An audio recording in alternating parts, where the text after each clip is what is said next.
বাংলাদেশের বর্তমান পরিস্থিতি নিয়ে হলদিয়ায় এক অনুষ্ঠানে উপস্থিত হয়ে কথা সাহিত্যিক শীর্ষেন্দু মুখোপাধ্যায় জানিয়েছেন, প্রাক্তন বিধায়ক তথা সাহিত্যিক প্রয়াত তমালিকা পণ্ডা শেঠের জন্মবার্ষিকী অনুষ্ঠানে কথা সাহিত্যিক শীর্ষেন্দু মুখোপাধ্যায়ের পাশাপাশি উপস্থিত ছিলেন রাজ্যের মৎস্যমন্ত্রী বিপ্লব রায় চৌধুরী, প্রাক্তন সাংসদ বিধায়ক লক্ষণ শেঠ, বুলা চৌধুরী, সাহিত্যিক শ্যামল কান্তি দাস সহ অন্যান্যরা। কি বলবেন, কি বার্তা দেবেন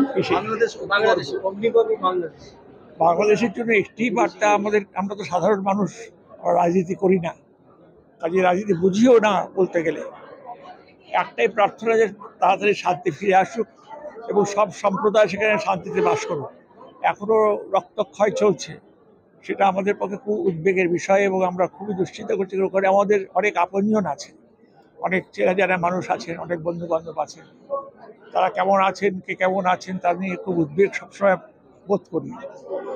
কাজে এটা অরাজকতার পরিস্থিতি তৈরি হয়েছে। এখন সেটা যত তাড়াতাড়ি কাম ডাউন করে, যত তাড়াতাড়ি শান্ত হয় সব কিছু, আবার একটা নতুন ছন্দে, পুরনো ছন্দে ফিরে আসুক সব জীবনযাত্রা, এটি আমাদের প্রার্থনা এবং আমাদের আশা। ব্যুরো রিপোর্ট, খবর BCBS।